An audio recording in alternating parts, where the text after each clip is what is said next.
বসে পড়ি।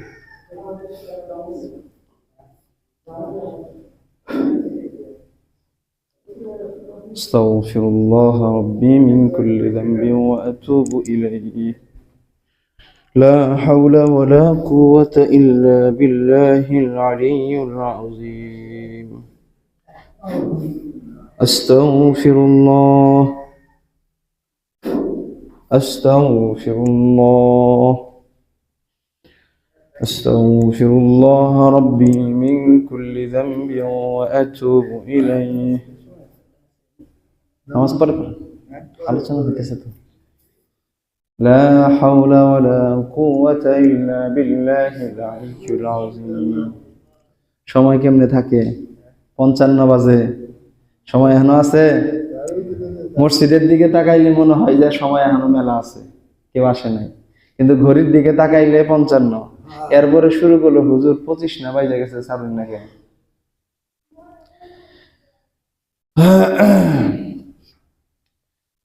আলহামদুলিল্লাহি ওয়া কাফা ওয়া সালামুন আলা ইবাদিহিল্লাযীনা ইসতাফা। আম্মা বা'দু ফাআউযু বিল্লাহি মিনাশ শাইতানির রাজীম। বিসমিল্লাহির রাহমানির রাহিম। সুবহানাল্লাযী أسرى بعبده ليلا من المسجد الحرام إلى المسجد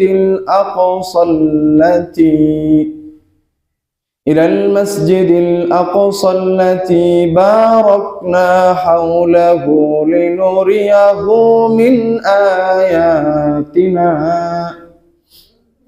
إنه هو السميع البصير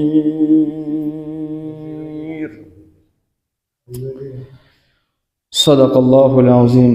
আল্লাহ পাকের লাখ কোটি শুকরিয়া যে রব্বুল আলামিন আমাদেরকে জুমার মতো দিন, পবিত্র দিনে বিভিন্ন মাসগালা ব্যস্ততা থেকে ফারেক হয়ে আল্লাহর ঘর মসজিদে আসা, বসা এবং কোরআন হাদিস থেকে কিছু বলা এবং শোনার তৌফিক দান করেছেন।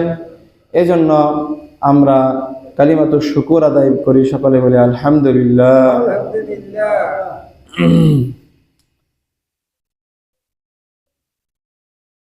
তো আমরা আলোচনা করছিলাম মেয়ারাজ সম্পর্কে। কি সম্পর্কে? মেয়ারাজ শব্দটা কি? মেয়ারাজ কি নাম শুনছেন? মেয়ারাজ মানে কি জানি তো? হ্যাঁ হ্যাঁ হ্যাঁ, আল্লাহর সাথে ঊর্ধ্ব জগতে বিভিন্ন নিদর্শনাবলী আল্লাহ পাক আল্লাহ রসুলকে দেখিয়েছেন।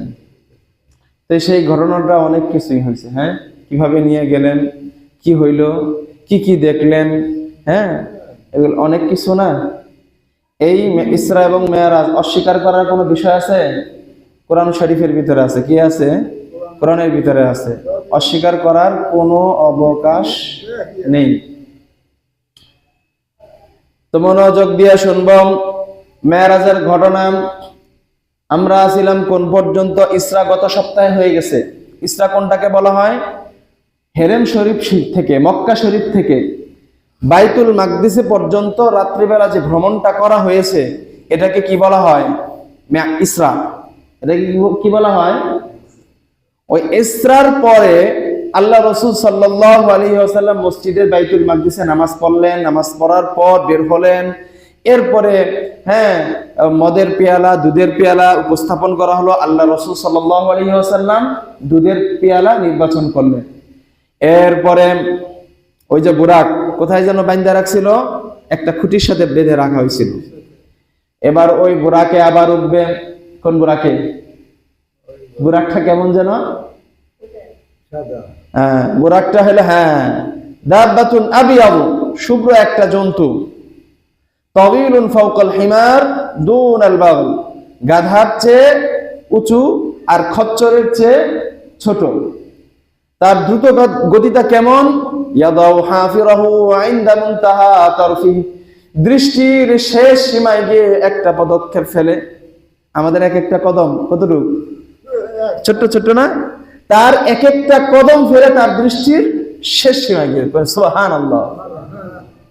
আল্লাহর রাসূল সাল্লাল্লাহু আলাইহি ওয়াসাল্লাম বলেন, সুম্মা উরিজা বিনা ইলাস সামাঈদ দুনিয়া, আমাদেরকে প্রথম আসমানে আরোহণ করানো হলো।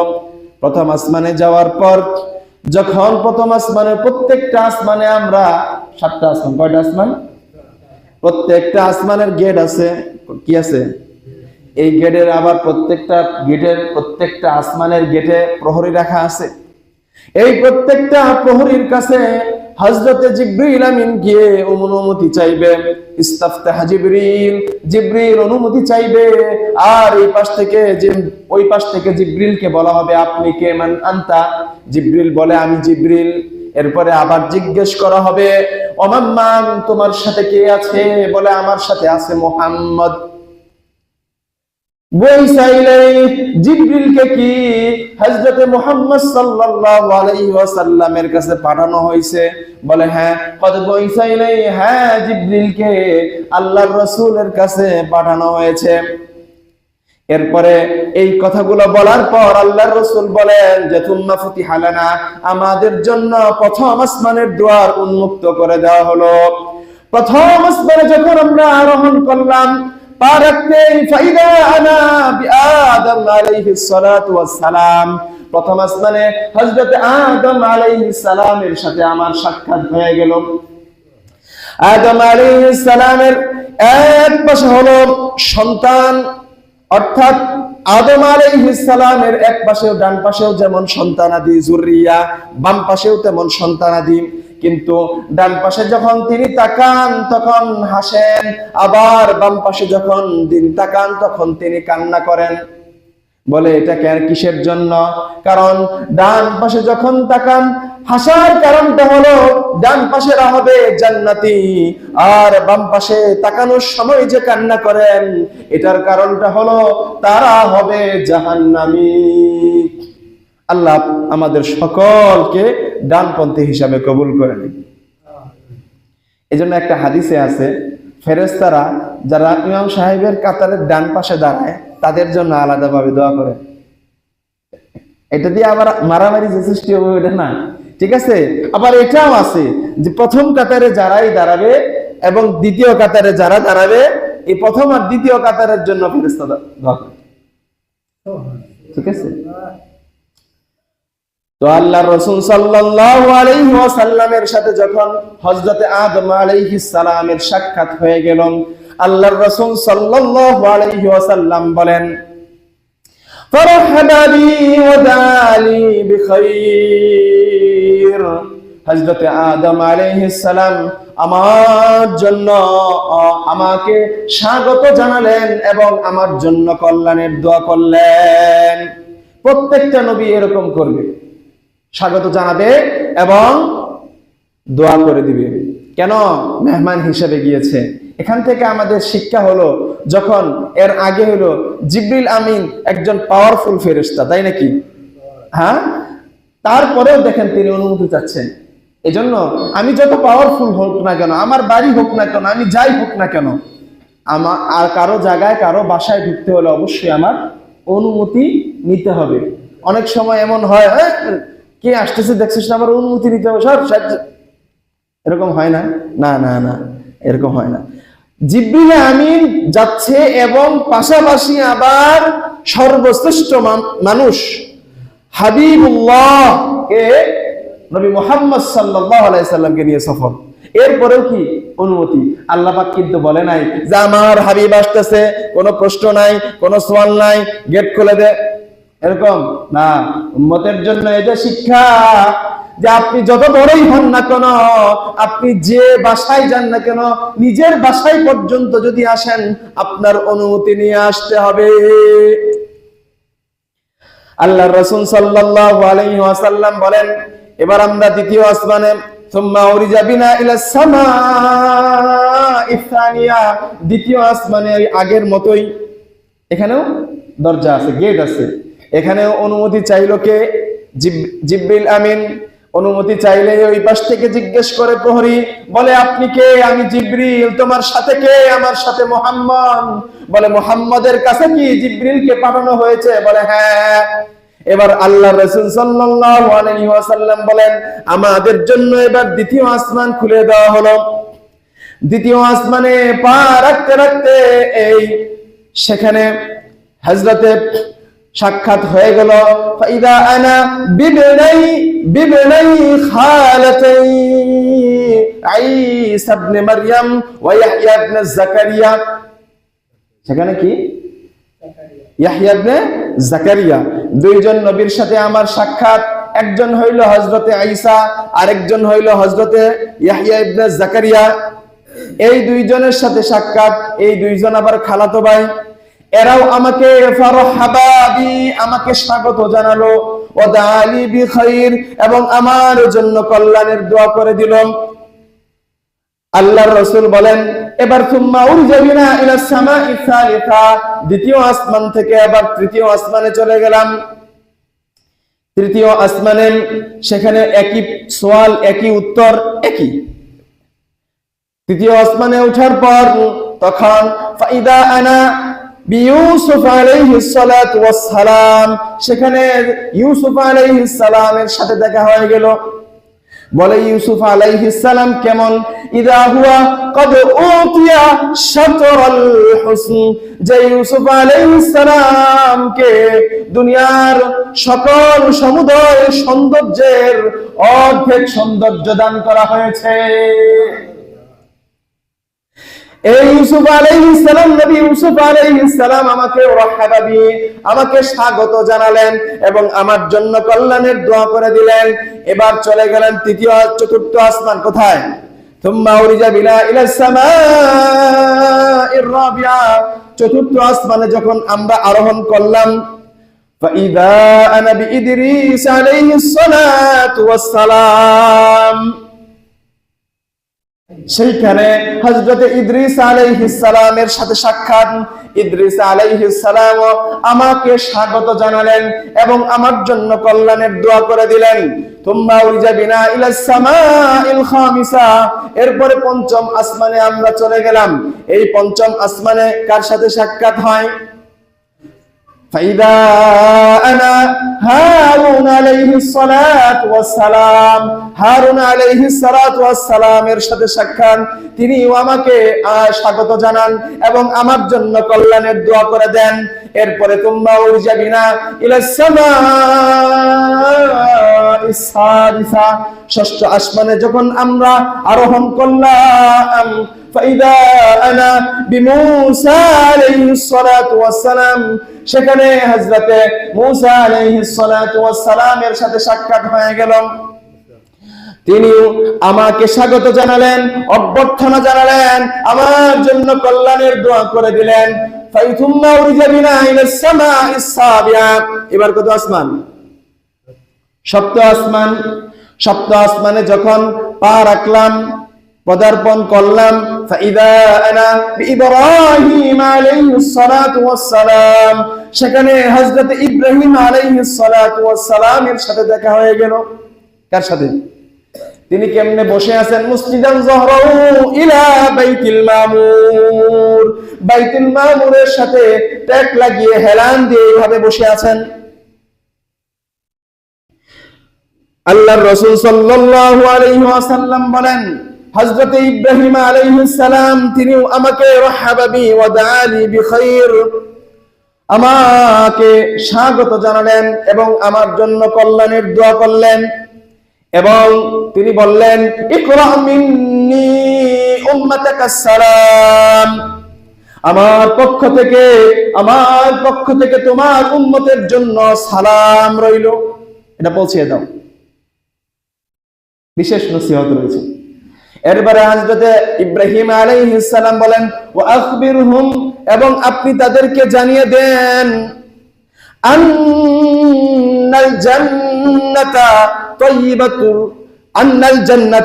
তাইয়িবাতুত তুরবা, জান্নাতের মাটি হলো সুঘ্রাণ, সুগন্ধযুক্ত। ওয়া'আযবাতুল মাই, এবং যার পানি হবে সুমিষ্ট। এটা জানিয়ে দেন, এটা বিশেষ এক নসিহত। এইবার আল্লাহর রাসূল সাল্লাল্লাহু আলাইহি ওয়াসাল্লাম তাহলে কোথায় আছেন? সপ্ত আসমানে। কোথায়? সপ্ত আসমানে। আল্লাহর রাসূল সাল্লাল্লাহু আলাইহি ওয়াসাল্লাম বলেন যে এই সাতটা আসমান যখন আমরা অতিক্রম করি, সাতটা আসমান যখন অতিক্রম করি, অতিক্রম করার সময় ফেরেশতারা প্রত্যেক আসমানে আমাকে বলছে যে হে নবী, আপনার উম্মতের সেবা হলো ও সুস্থতা আরোগ্য হলো হিজামার ভিতরে। কিসের ভিতরে? হিজাম আছে, সিঙ্গা লাগায় না ওইরকম। আজকে আধুনিক হিজামাও আছে, সিঙ্গা। হ্যাঁ, বিভিন্ন পদ্ধতিতে শরীরের খারাপ রক্ত বিভিন্ন ভাবে এই ট্রিটমেন্টটা, হ্যাঁ, থেরাপিটা দেওয়া হয়। এটা কোথায় বলা হয়েছে? আল্লাহ রসুলকে। হ্যাঁ, ফেরেশতাগণ সবসময় এটা বলছে যে আপনার উম্মতের সেবা কোথায় আছে? হিজামার ভিতরে। কিন্তু আফসোস এই জিনিসটা নাই। আমিও একটু শিখতে চাই, কিন্তু সময় হয় করে হয় না, মিলাইতে পারি না। তবে সেই হিজামাটা সত্যিকার অর্থেই অনেক সুন্দর একটা জিনিস এবং অনেক রোগ শোক থেকে এটা বাঁচা যায়। হিজামাটা অনেক উপকারী একটা জিনিস, এটা আল্লাহ রাসূলের সুন্নাত। হ্যাঁ, আমরা যদি কেউ পারি, হ্যাঁ, তাহলে আমরা হিজামা করতে পারি। তাহলে আসি আমরা কোথায়? সপ্ত আসমানে। এবার আল্লাহর রাসূল সাল্লাল্লাহু আলাইহি ওয়াসাল্লাম বলেন সুম্মা যাহাবা বি ইলা সিদরাতিল মুনতাহা। সপ্ত আসমান থেকে এবার আমাকে সাত আসমানে সিদরাতুল মুনতাহায় নিয়ে গেল। সিদরাতুল মুনতাহা কি? এটা হলো সর্বশেষ ঠিকানা, একটা স্টেশন। যে স্টেশনে একটা বড়ই গাছ আছে, আমরা অনেক জায়গায় বলি না জিগাতলা অমুক বিভিন্ন, তো এখানে একটা বড়ই গাছ আছে। কি আছে? এটা হলো সর্বশেষ সীমা। সীমাটা কেমন? সীমানাটা কেমন? আল্লাহর রাসূল সাল্লাল্লাহু আলাইহি ওয়াসাল্লাম আরেকটা হাদিসে রয়েছে আস-সিদরাতুল মুনতাহা ওয়া হিয়া ফিস সামাইস সাদিসা। সিদরাতুল মুনতাহা এই গাছটা হলো ষষ্ঠ আসমানে। কোন আসমানে? ষষ্ঠ আসমানে। ইলাইহা ইয়ানতাহি মা ইউরাজু বিহি মিনাল আরদ। জমিন থেকে যা উত্থিত হয় সমস্ত কিছু গিয়ে এই পর্যন্ত আইসাই পৌঁছে। জমিন থেকে যা আমার আপনার দোয়া, হ্যাঁ, আরো অন্যান্য যা কিছু যায়, সর্বশেষ লাস্ট সীমা কি? সিদরাতুল মুনতাহা। কোথায়? সিদরাতুল, এবং সেখান থেকে গ্রহণ করা হয়। ওয়া ইলাইহা ইয়ানতাহি মা ইউহবাতু মিন ফাওকিহা। এবং সিদরাতুল মুনতাহার যে উপরে আছে, উপরের যে জগৎ আছে, এটা তো নিচের জগৎ, আমরা আছি উপরের জগৎ যে আছে, এই সিদরাতুল মুনতাহার উপরের জগৎ থেকে যা নামে তা এই পর্যন্ত আইসাই শেষ হয়ে যায় এবং এরপর থেকে এইখান থেকে এই পরবর্তীতে গ্রহণ করা হয়। এর লাস্ট সীমা সিদরাতুল মুনতাহার উপরে যেটা আছে, হ্যাঁ, ওই উপরের গুলা এটা ভেদ করা জমিনে আসে না। আবার দুনিয়ার এই বিষয় যে কোনো বিষয় উঠিত হয় তা সিদরাতুল মুনতাহা আবার ওভারটেক করে যায় না। এর কি? শেষ স্টেশন। এখানে কি আছে? একটা বড়ই গাছ আছে। সিদরা মানে কি? বড়ই। মুনতাহা মানে শেষ। তো বড়ই, এটা কি আমাদের গাছের মতো বড়ই গাছ? আল্লাহর রাসূল সাল্লাল্লাহু আলাইহি ওয়াসাল্লাম বলেন এই বড়ই গাছটার পাতা হইল ওয়ারাকুহা কাআদানিল ফিয়ালাতি, হাতির কানের ন্যায় একটা পাতা। ওয়াতামারুহা, আর তার বড়ই গাছের ফলগুলা হলো কাল ইলালি, বড় বড় মটকার ন্যায়। আল্লাহ রাসূল সাল্লাল্লাহু আলাইহি ওয়াসাল্লাম বললেন সুম্মা গাশিয়াহা মিন আমরিল্লাহি মা গাশিয়া। এরপরে যা এই গাছটাকে, সিদরাতুল মুনতাহাকে, আল্লাহর অপরূপ সৌন্দর্য যা বেষ্টন করারটা বেষ্টন করে নেবে। মা মিন খালকিল্লাহি, মা মিন আহাদুম মিন খালকিল্লাহি ইয়াস্তাতিউ আন ইয়ানাতাহা হুসনাহা। আল্লাহর এমন কোন সৃষ্টি নাই যে সৃষ্টি এই সৌন্দর্যের বর্ণনা দিতে পারে। এত সুন্দর, মানে আমি আল্লাহ রাসূল বলতেছে আমি যাওয়ার পর এটাকে সিদরাতুল মুনতাহাকে যা বেষ্টন করার তা বেষ্টন করে দিল। এখন এটা এত সুন্দর, এটা কিভাবে বলবো? এটা আল্লাহর মাখলুকের মধ্যে থেকে আর কোন এমন কোন মাখলুক নাই যে মাখলুক এর সৌন্দর্য ফুটিয়ে তুলতে পারে, বর্ণনা করতে পারে নাই। অন্য অপর এক হাদিসে বর্ণনা আছে যে স্বর্ণের স্বর্ণের প্রজাপতি বেষ্টন করে ফেললো। কিসের প্রজাপতি? স্বর্ণের প্রজাপতি। আল্লাহর রাসূল সাল্লাল্লাহু আলাইহি ওয়াসাল্লাম এই বর্ণনা দিলেন যে অনেক সুন্দর দেখায়। এই সৌন্দর্য কোনো মানুষের পক্ষে, কারো পক্ষে, কোনো সৃষ্টির পক্ষে এই সৌন্দর্যের বয়ান দেওয়া সম্ভব নয়। তুম্মা, এরপরে কি হলো? আওহাল্লাহু ইলাইয়া মা আওহা, এরপরে আল্লাহ তাআলা আমার উপর যা ওহী করার তা ওহী করলেন, যা ওহী করার ওহী করলেন।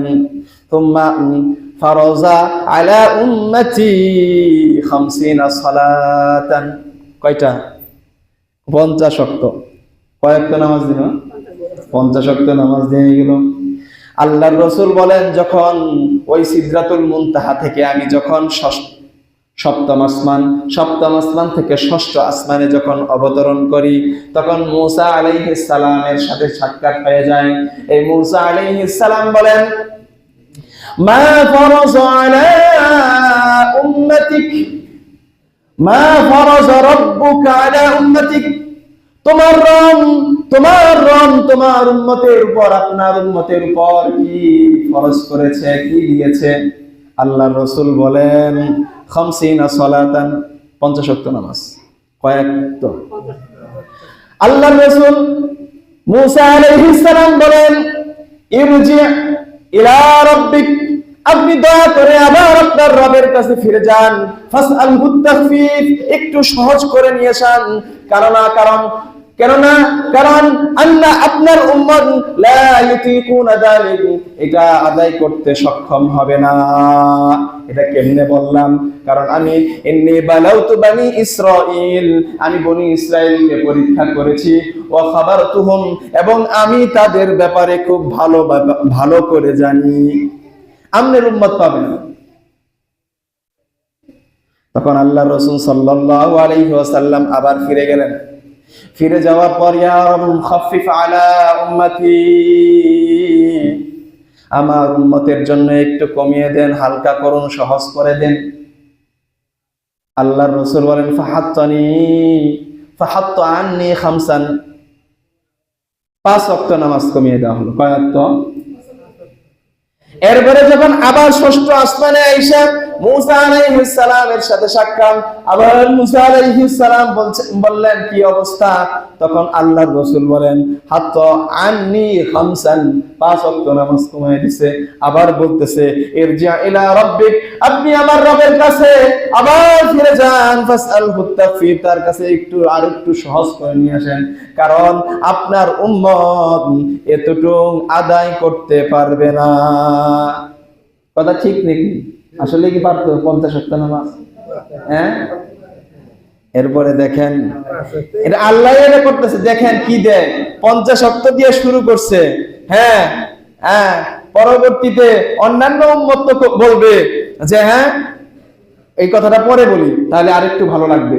আচ্ছা, এরপরে আসো আল্লাহর রাসূলের কাছে আসার পর এইরকম ভাবে আল্লাহর রাসূল বলেন যে এইরকম ভাবে তোমার ফানাজালু, অর্থাৎ এইরকম ভাবে আমি এবং আমার রব এবং মূসার ভিতরে বারবার যাওয়া আসার ভিতরে আছি। কয়বার? 5 ওয়াক্ত করে যদি যাওয়া আসা করে কয়বার যেতে হয়?